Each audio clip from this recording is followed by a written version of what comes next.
अगर आपका एमआरआई या एक्सरे दिखा रहा है कि आपको एलएसटीवी या लंबोसैक्रल ट्रांजिशनल वर्टिब्रा है या बार्टोलेटी सिंड्रोम है, तो इसका क्या मतलब है? आइए हम इस मॉडल पे समझते हैं कि इसका क्या मतलब है। अगर हम देखें तो हमारा वर्टिब्रल कॉलम आगे से ऐसा दिखता है।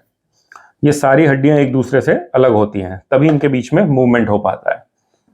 लेकिन जब किसी को एलएसटीवी है या फिर बार्टोलेटी सिंड्रोम है, तो उस सिचुएशन में अगर हम पीछे से देखें तो पांचवी लंबर वर्टिब्रा का या आखिरी लंबर वर्टिब्रा, मतलब इस वर्टिब्रा का ये जो पार्ट होता है जिसको कि हम ट्रांसवर्स प्रोसेस कहते हैं, ये बड़ा हो गया होता है और ये बड़े होने की वजह से ये नीचे वाली हड्डी को चिपकने लगता है।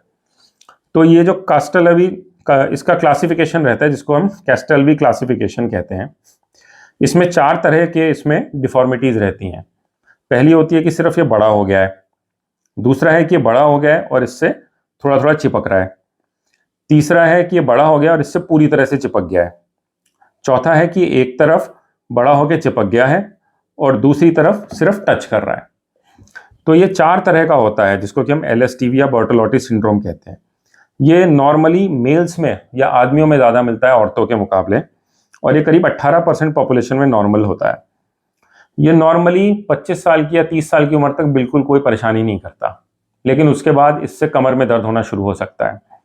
इसकी वजह से कभी कभी ऐसा भी होता है कि ये वाली डिस्क जो है पूरी तरह से काम नहीं कर रही होती, तो ये डिस्क को ज़्यादा काम करना पड़ता है और ये डिस्क खराब होनी शुरू हो जाती है।